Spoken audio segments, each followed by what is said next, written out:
Good afternoon, everyone. Thank you so much for joining us today at Alexander Youth Network for our special Intensive in-Home webinar called Supporting Youth and Families at Home.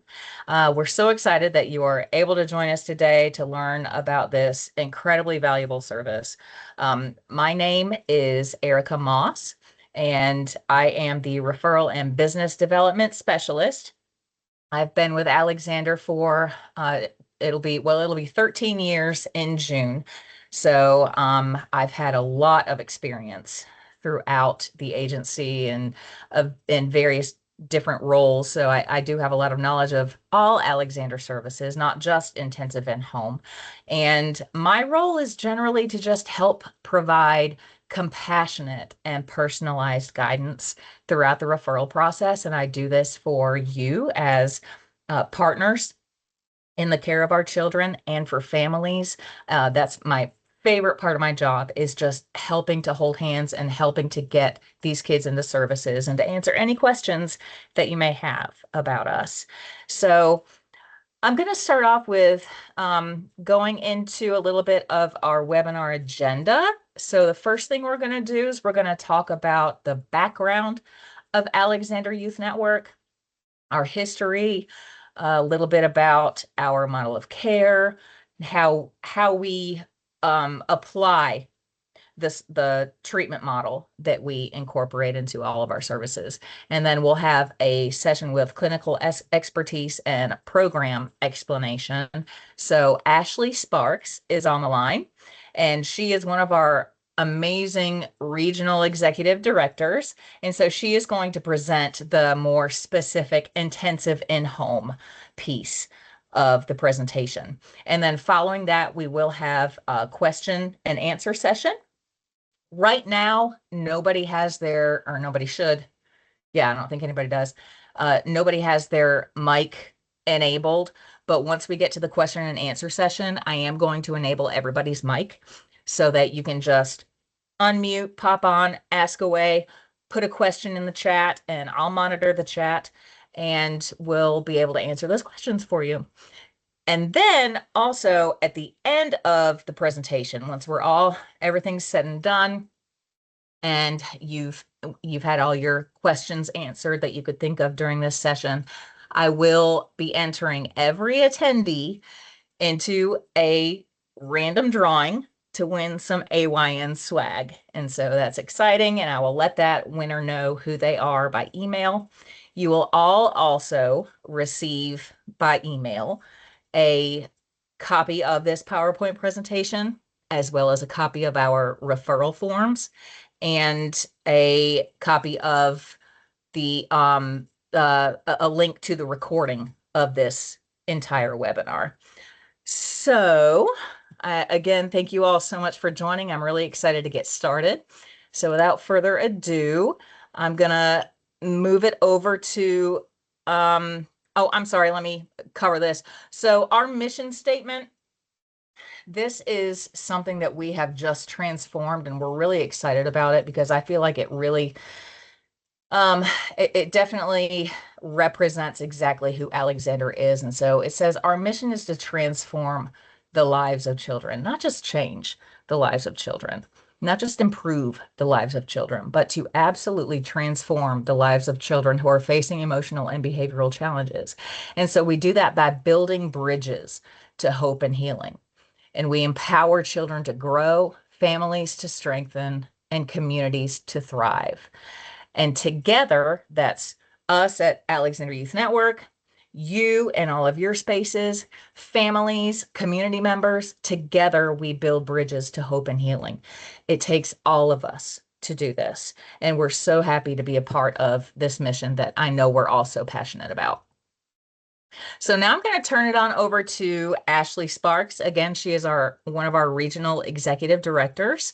And so thank you so much, Ashley, for being here and joining us. Of course. Thanks, Erica, for the introduction. I am Ashley Sparks. I am the Regional Executive Director for our Facility Based Crisis Center in Greensboro and our SOPI community based programs, which include intensive and home. I too have been with Alexander for almost 13 years at this point.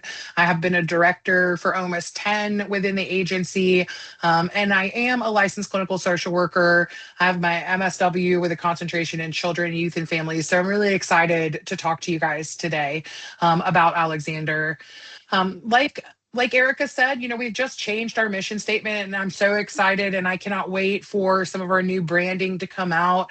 I think one of the most impactful things about that is, if you work in this system, there are lots of gaps, and we know it. It's a fractured system. It's a deeply fractured system in North Carolina, specifically for children. And we want to bridge the gap as much as possible for our families and the children that we work with. And I'm excited that that is going to become a focus for us. I wanted to start by giving a little bit of information and background about Alexander Youth Network. I think it's important to understand that we've been operating for over 135 years in North Carolina.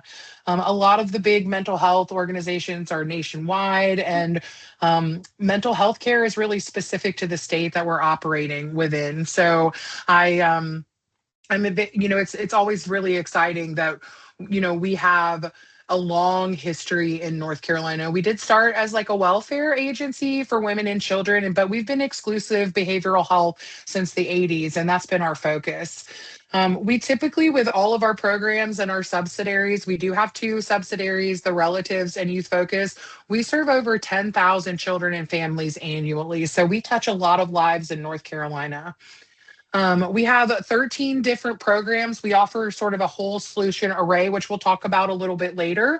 And we have different evidence based practices in some of our different settings that sort of make us unique because we try to target what we're doing in those specific programs, but also make it so that if a child transitions from one service to the next, it feels similar because we think that's important. We also are rooted in the neurosequential model of therapeutics. We're the first flagship agency in North Carolina, and I think we were one of the first seven, even globally, when we started it in the late 90s. If you're not familiar with it, I would so encourage you to do some research about Dr. Bruce Perry and his neurosequential model of therapeutics. You might be familiar with him from either Oprah, or he's written some really amazing books. That I think are really great that talk about trauma in childhood and in utero and how that impacts kids. And that sort of has framed what we feel as an agency. Next slide, please, Erica. One of the slides that we didn't include here because it's a little different in intensive in-home, but still is flooded, is that our agency model of care really has three spokes that are what we believe in.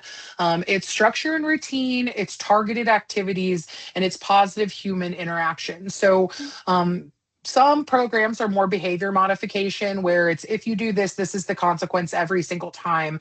And the way that we sort of go about it is we think that kids need the positive human feedback and they need targeted activities to help regulate their brain when they're not able to. And then we're able to get them into a place. And this sort of starts in our stair step service array. So we do everything from outpatient all the way to the facility based crisis, which is our highest level of acuity within the agency. It's an alternative to inpatient hospitalization. But what makes this unique is we're able to treat the right with the right service at the right time. So it's not appropriate to just jump to out of home placement, which is what we're going to talk about later about why intensive in home is so important. But there is a point in the treatment journey that sometimes it is appropriate and important that maybe that child does need a new environment for a little bit of time, but we don't want to jump there. We want to try things at home first. So our tiered approach really allows us to move kids into what they need at the right time. It's less disruption because we have the same agency model of care. Like I said before, it's familiar, and it allows for like really warm handoffs between programs, because that's something that we see happen often, where a kid will go from intensive in-home to day treatment in different providers, but none of that information is carried over, which is really hard because we want to give credit to where the work has been done already. So that's one of the things that we like to talk about in terms of AYN in general. And I know we're going to focus on our intensive in-home services, but like Erica said before, we're both pretty knowledgeable about a lot of the services we run. So if you do have some other questions, please let us know. And I did also, I saw the chat pop up. We do offer tailored care management services also through the state ombudsman and things like that. So we are involved in kids' lives at AYN. Next slide, please, Miss Erica. So let's talk a little bit about Alexander Youth Network, or our intensive in homes program specifically. So typically, the service definition for this goes from 3 to 20, but at AYN, we really kind of keep it into our targeted age range because that's what we're experts in. We don't want to work outside of our scope. So we have targeted it to the 5 to 18 at AYN, and it's really a community-based program that's designed to help families manage a child that's struggling in the home and the community and keep them in the home and the community. We use a lot of cognitive behavioral therapy, so reframing negative thoughts to help influence the child's behavior and the family's thinking too, because that's a huge part of this. Now, while the child is the identified caregiver, or I'm sorry, as the identified client, the caregiver for that child is also incredibly important part of the dynamic. So, we're able to work with the family and the sibling to really try to create an enriched treatment plan so that we can make gains in the home. Um, it's concentrated treatment, and oftentimes you need to at least try something like intensive in home if you are wanting higher levels of care out of home placement. I think a lot of insurance and a lot of the PRTFs and other residential programs really look for, have you tried something in the community before we take this next step? Next slide, please. So some of the things that we're really looking for in referrals is we're looking for youth that are unmanageable in the home, that have a lot of family issues. We do see a lot of trouble in school, trouble with peers, but that's not always the entrance criteria. We do serve a lot of kids that are really just struggling at home and in the community and do well at school, but school and settings we do look for as well. Um, Kids that have trouble bonding and really establishing some of those interpersonal relationships either with their family members or peers.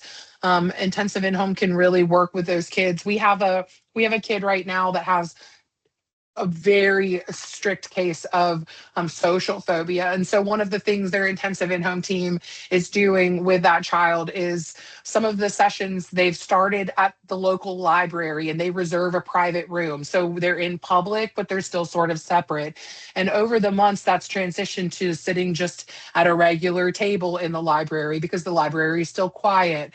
And I think last I heard, the last visit they did was to the mall. It was very short lived, but we are making progress as we go. So that's one of the things that we're looking for to try to manage is when a kid is just struggling interpersonally. We do look for kids that are at risk of out of home placement, as I've said before, exhibiting inappropriate behavior that despite repeated, therapy interventions and parents feel like they've exhausted all of their resources. And anxiety, depression, exposure to violence. We do work with kids that have suicidal behavior, but those are things that really need to be resolved before intensive in-home can become totally effective, because that is an immediate crisis stabilization need. And then we're able to come in after that crisis has been de-escalated and sort of build the strengths into that child to reduce suicidal ideations in the future. So intensive in-home release really can work for kids in a bunch of different situations. It's not one of those services like MST that's like, oh, we need DJJ involvement and charges and really strict behavior. Intensive in-home can really be beneficial and effective for lots of different kinds of kids with different kinds of behaviors. Next slide, please. Some of the things that intensive in home provides support once a family is our client is we do coping skills and social skill development with kids, working with them We have case management built into intensive in-home, so connection to community resources. If anybody knows me, I'm a fan of pro-social. I think getting kids into sports or clubs is really important to give them positive kind of social connections. So our intensive in-home teams will get to know that family and their schedule and the child intimately so that they can make good connections within the community. Another thing that's really important about intensive in-home is that the service itself provides a 24-hour crisis response. So we don't do anything hands-on, but if it's a Saturday night and the kid is having a really hard time and the family's struggling, that parent can call a member of the intensive in-home team at that moment. And the intensive in-home team can work with the client and the family to de-escalate as much as possible. If that doesn't feel like it is possible, intensive in-home also will make sure that they make connections so that child and family get to a safe place for that evening and de-escalate so that session work can be done after that escalation. We, again, cognitive behavioral therapy is sort of the model of treatment. We do sprinkle in at times some strengthening families for now. So we just try to pull from all the things. We've had some of our workers go through short DBT sessions so that we can pull from that evidence-based model. And then we also rely very heavily on our ideology behind brain and trauma and development there. It's a lot of individual, it's family therapy, it's parenting support. It's very, very hands-on, which feels different than maybe the outpatient setting if you're not familiar. Next slide, please. I wanted to talk a little bit about session structure because I Oh, think this, sorry. no, you're good. Sorry. I wanted to talk a little bit about session structure just because I think that this becomes a sticking point for families sometimes. Now, our intensive in home sessions have to be 2 hours in length, and that can be broken up into different things. Sometimes we'll pick kids up from school and then we'll decompress their day. We'll work through homework with them, not as educators, but as someone that's co regulating with the child while they're doing something frustrating, that's identifying for that child when they're upset or overwhelmed and helping them put coping skills into practice, which I think is so important. We have kids at our FBC or in other residential and they can list off 15 things that's their coping skill. But what they haven't learned yet is how to take one of those skills and put it into practice when they have a feeling. And so what intensive in-home does, because it's in the moment in the community, is attaching those coping skills to those feelings so that the child can implement them before they escalate. And sometimes that takes a long time. But our 2 hour sessions can be broken up into doing things like that. And then we can conclude with a 30-minute family session. Or we can be with a child for an hour and then we can work in the community for an hour to connect them with resources and make appropriate referrals. But that 2 hour session feels like a lot to parents when we're trying to start services. So if you're making referrals, I think it's really important to sort of talk through that before a referral's made. We also do it on the front end and at admission. So that parents really understand the point of it and how it can be broken up and how it can actually work within family structures. I think a lot of people have a lot of kids and after school activities. So sometimes the 2 hours feels unattainable, but it's important to show them how it can work with their family structure. For us, all of our sessions are required to be conducted in person. I know that we're in a world like now that virtual feels very convenient and effective, and I don't disagree. I like technology. But for kids that are struggling, this is not enough interaction with them. For me as a therapist, I need to see, is that child's leg underneath this desk bouncing? Are they anxious? Are they fidgety? So in person is the key to what we're doing here. And that is another thing that's important to share with families that you're thinking about referring this service for. Um, while again, the child itself is the identified caregiver, they're not the only person in that child's life. So we do include parents. We've had sessions where we'll take the child and their sibling out into the community together if they're struggling. And it's just going to really depend on what that family needs. It's hard for us when a family is just like the kid's the problem. I need you to do this, because we know that's inherently not true. So having parents buy in is very, very important. Um, we do also use a tiered approach at AYN for our intensive in home services. We start with intense visits. We try 4 times a week, which I know sounds like a lot.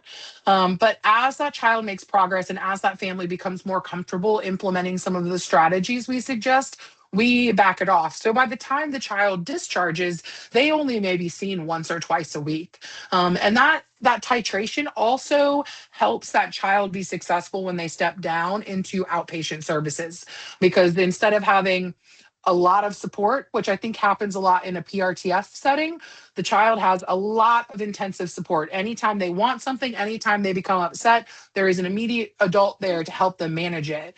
But in a family setting, that's not something that's replicable, right? That's why the danger of institutionalizing kids exists, because we're getting them used to something that's not replicable in a family setting. So we kind of hit it intensely at the beginning, and then we back off so that the family and the kid can implement the skills and be successful without us once we leave. And I think that's important too.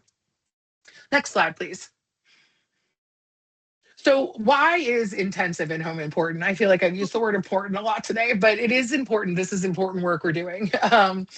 It's a starting point for children that need more enhanced supports. It's sort of that one kind of step outside of outpatient that we look at. That's the first line of defense. So intensive in-home is really important for us to start somewhere. It's not quite as intense as being placed out of the home or in some of the other community-based settings, but it's very much more intense than outpatient. So it's a good starting point.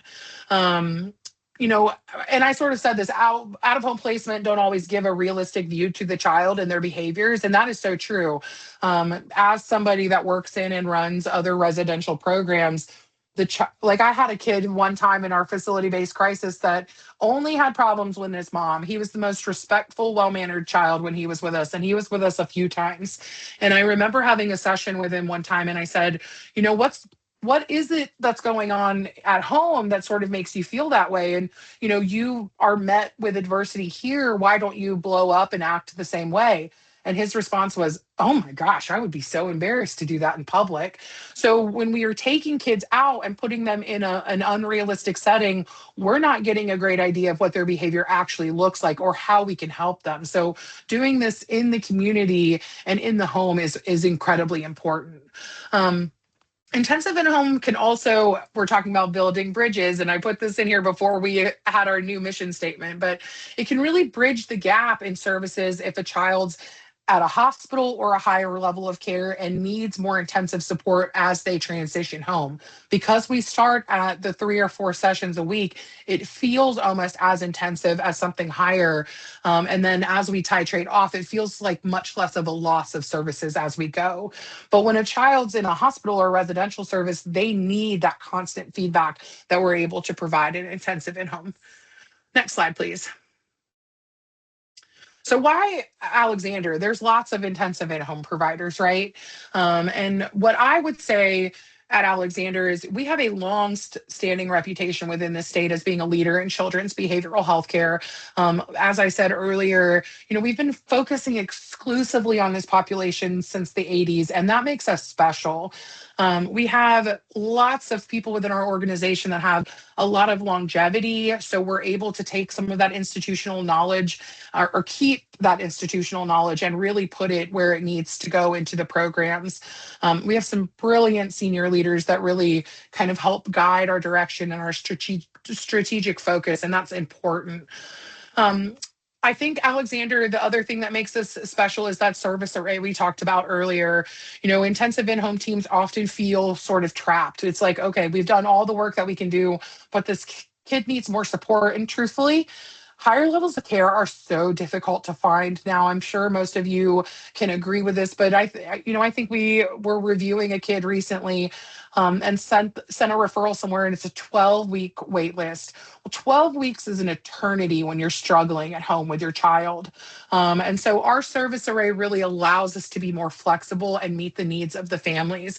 And even if we're talking specifically about intensive in-home, not only can we move a kid around as we need to meet their needs, our intensive in-home teams are able to talk to the therapist at a PRTF or talk to one of our workers at our crisis facility and get tips and tricks and tools that maybe they may not have to better support families. So having that array really gives us a robust way to have supervision with each other and to share knowledge. We are Joint Commission accredited. As a matter of fact, we're waiting anxiously for a triennial visit anytime now. But that is something that we're incredibly proud of. I believe that we've been accredited since the early 2000s. I could be wrong about that, so don't quote me, but we have done this for a long time with Joint Commission. And we work really well within that system, and we always have good reports to give. So hopefully next time I see some of you guys, we'll have another good report from Joint Commission. We will. And then the other thing I wanted to let you know is we do intensive in-home all across the state. So I specifically oversee our programs in our Fayetteville and Southern Pines area, but we also have services in the Greensboro, Triad, Winston area, Partners, Charlotte area as well. And we have immediate openings in almost all of our regions. So if you have a family that some of this has resonated with, please don't hesitate for a minute to reach out to us, because we do have immediate openings and we are open to working with families. Next slide, please. And Eric, if you want to take over some of this too, you can. Yeah, We do have a sure. streamlined referral process that I think is really great. It sort of solves that issue of someone emailing me directly and then I'm running around like a chicken with my head cut off and I don't get to it till the next day. This really gives us an opportunity to respond to people quickly.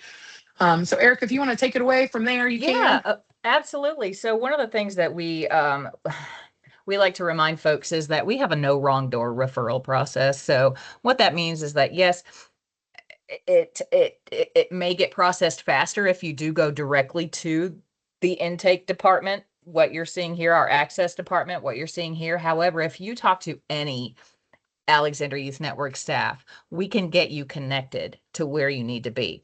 And that's a lot of my role is just like I said in the beginning, just being able to kind of walk you through the process. If you have a question like, hey, Erica, I got this kid, they're in such and such age, they're in this county. What do I need in order to submit a referral? I can walk you through that process. And in fact, I would have you send that referral directly to me so that I can send it on and continue to track it. And I can walk you through that throughout that whole process, give you updates, and make sure that everything is on board with that particular referral. But you can see our access department's phone number there, fax number, and email. You all will get an email from me. And so you'll have that information as well. You'll have my contact information, and I definitely encourage you all to reach out to us. Now, as far as insurance and things like that, we do accept all Medicaid throughout the state of North Carolina, and we accept most private insurances. But of course, I'm sure you all know that private insurance, it can be iffy sometimes. It just depends on the plan. It depends on who you're getting on the phone to authorize. But we really do strive to make sure that all of our kids, regardless of coverage, regardless of financial needs or financial ability, are able to get the treatment that they need. So, Thanks, Erica. I was just going to say mhm, one more thing yeah, about that. The other thing that I think is pretty cool about our access process, this happens for me frequently, but a lot of the people that work in that department are all qualified mental health professionals and have direct access to clinicians, both as their supervisor and just within the agency, and then the directors that are clinicians as well. So if you have a case that you're not sure of, that you don't think that would they, you know, you're not sure if they'd meet criteria, that's also a great way to just be like, hey, can I staff this with you for a second? And then I am also always available to staff things. I think connections within the community and using our community resources are the only ways that we're going to make a difference. So, it's one of my favorite things. There's a police chief in High Point that will call me frequently, and we don't disclose HIPAA, but they're just like, can I talk to you about this? I have an issue. So please also utilize us for that when it's appropriate. I think it's great if you want to help the family, but you're just not sure. You don't have enough knowledge. We are somebody that we would be happy to talk it through with you because we care about serving and making sure that our services are also what we are offering is also going to be appropriate for that family. So that was all I wanted to add. Thank you, Ashley. But yes, I do agree. We have an amazing team in our access department, and they are absolutely they're so qualified and they're ready to help as well. And that personal relationship, that personal professional relationship, we value that extremely highly. And so that's why I want you all to be able to contact me, email me, call our intake department, contact Ashley, and we can definitely help get your clients and your patients into services. So with that, we're going to go into question and answer. We got about 15 minutes left. So let me see if I remember how to enable everybody's phone or everybody's mic because they changed it. I think I got it. Okay. Let's see.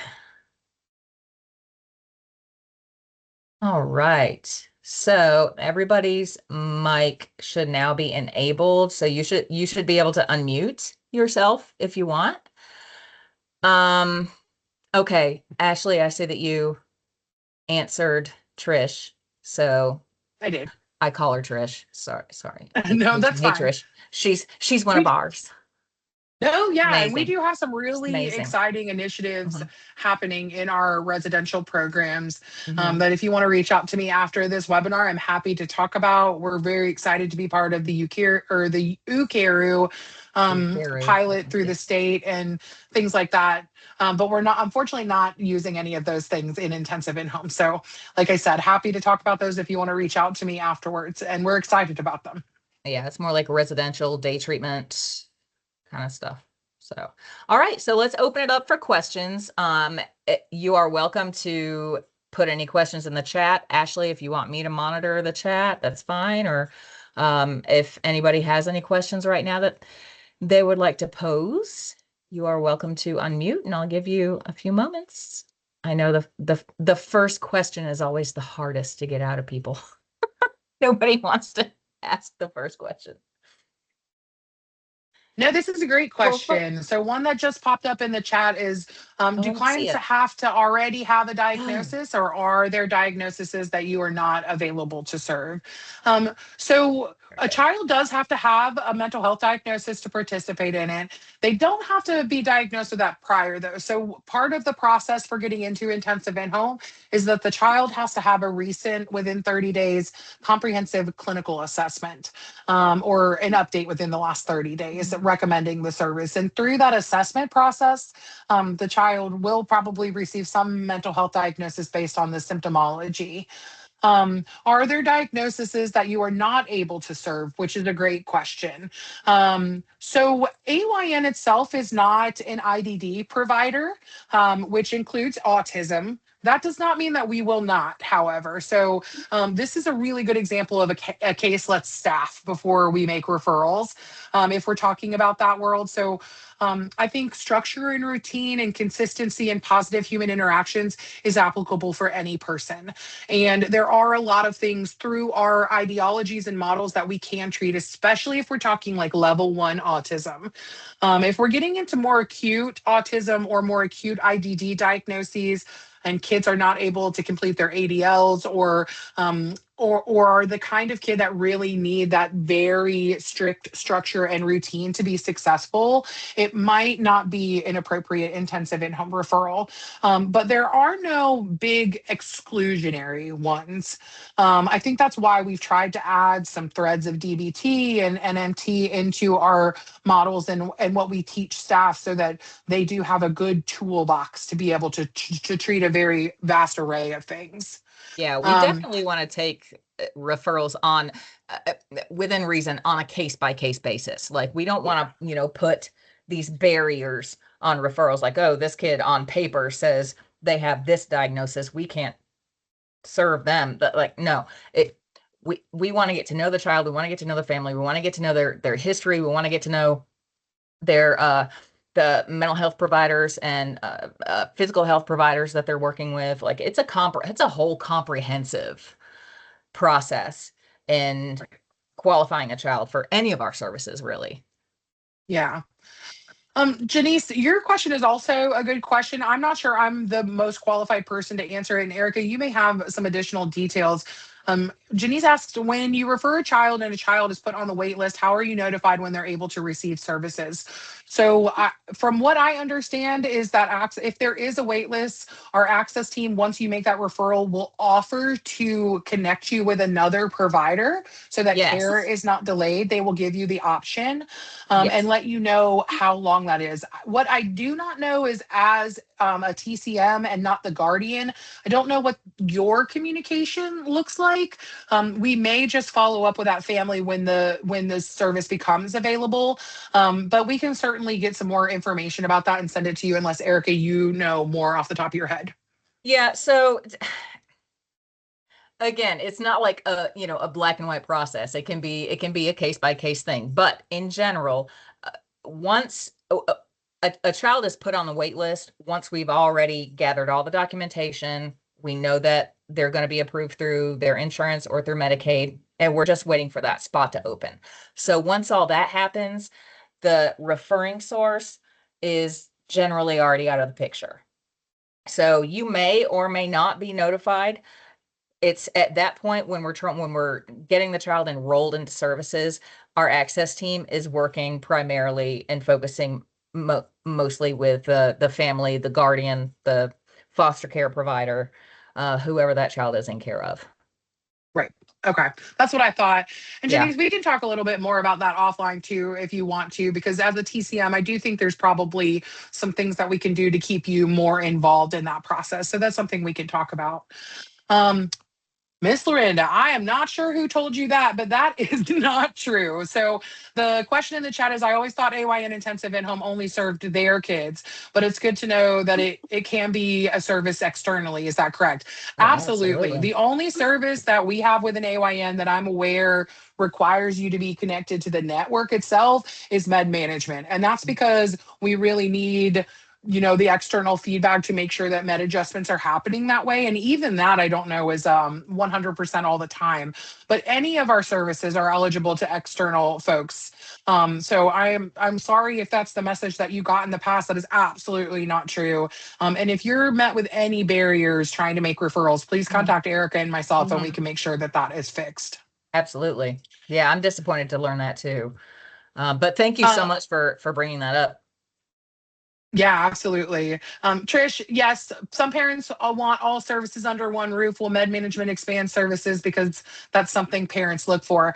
That's also not a question that I have an answer to. I can tell you that psychiatrists are the hardest people on the planet to hire. So I think some of it is probably just a bandwidth problem that I think our senior leadership is looking into through their strategic planning, but I'm not sure that we're planning to expand at the moment now. I do know that we have some great providers currently, and I just don't know what the wait list looks like. But I do know they are accepting clients. These are good questions. Great questions.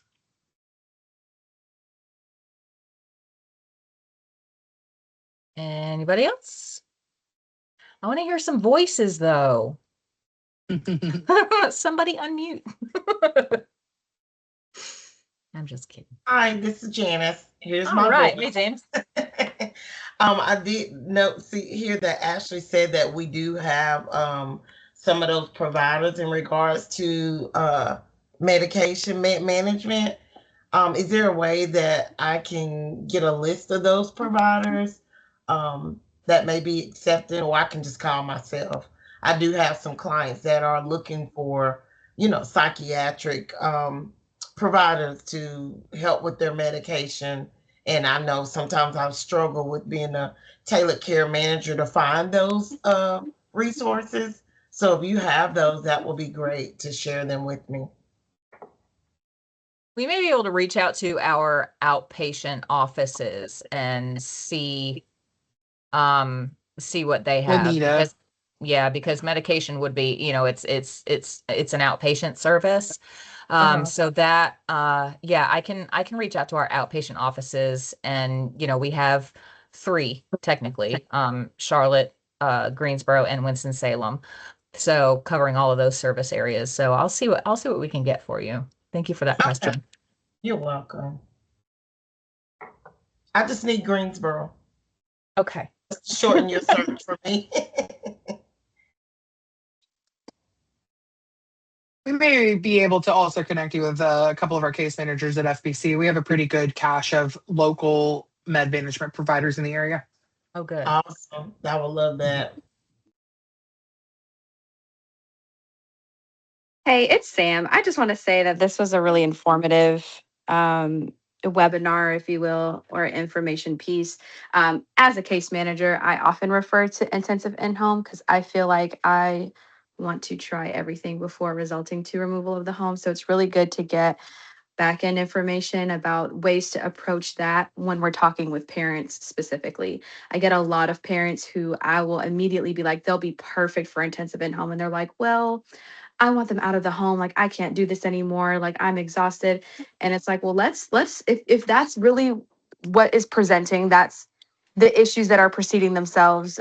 There's documentation to confirm that that's residential care is the area we need to go into. Let's try this just to confirm that that's going to be appropriate. And then that way, they're still getting a little peace of mind, still getting a little bit of empowerment, but also being redirected to what's appropriate right now in the moment. Because I can tell you all day long, oh yeah, this client would be really good at our PRTF or our 30-day assessment, but it's like, what have we tried before that to really result to like a locked facility?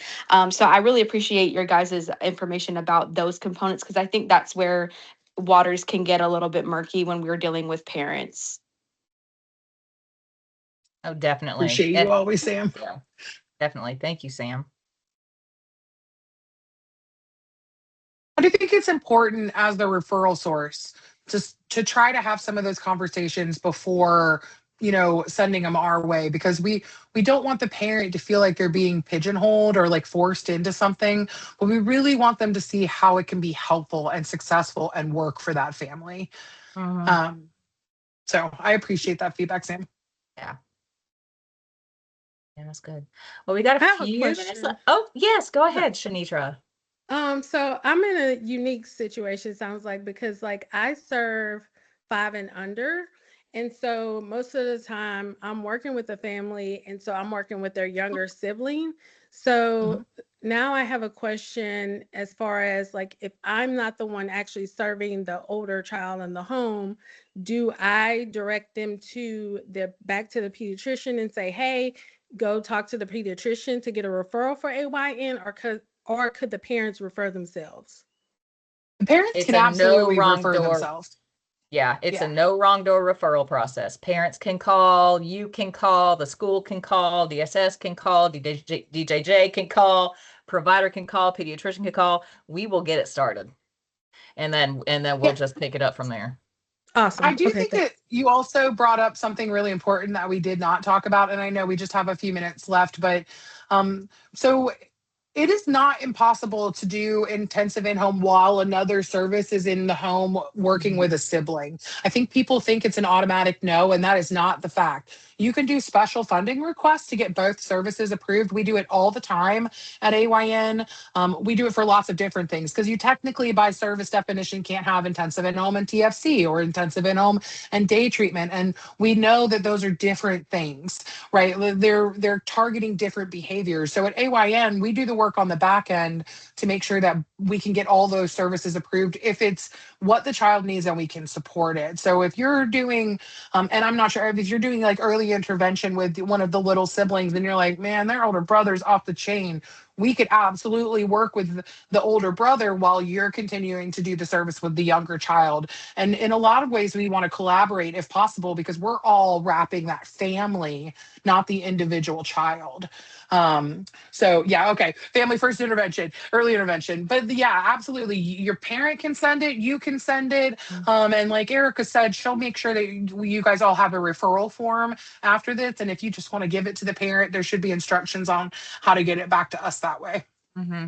And I think I'm really glad you brought that up, because I feel like we were talking earlier on. I know we got like 1 minute left, but we were talking earlier at the beginning, about how it's such a difficult system to navigate at times, and we as Alexander Youth Network now, we talked about, we are building bridges. We want to build those bridges. We want to bridge the gap. We want to be the bridge, if you will. We want to be the bridge between providers who are like, oh, I don't know if this is going to be appropriate, and who they want, and Alexander, who they want to refer to.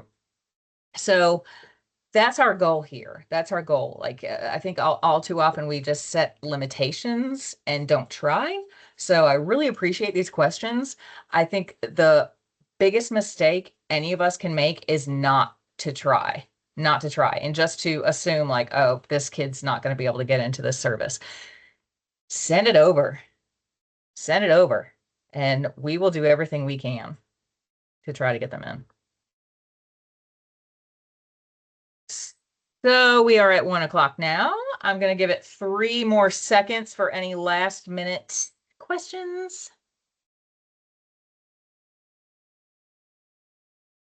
Okay. Well, thank you all so much. How many do we have on this call? We had 19 people on this call. Thank you for joining us and learning more about Alexander Youth Network, learning more about our intensive and home service particularly. And as a reminder, I am going to be entering all of you attendees, not the registrants, just the ones who came are going to get entered into a drawing for a prize of some Alexander swag. And I will also be sending out a copy of the PowerPoint, as well as a link to the recording of this presentation and our referral forms.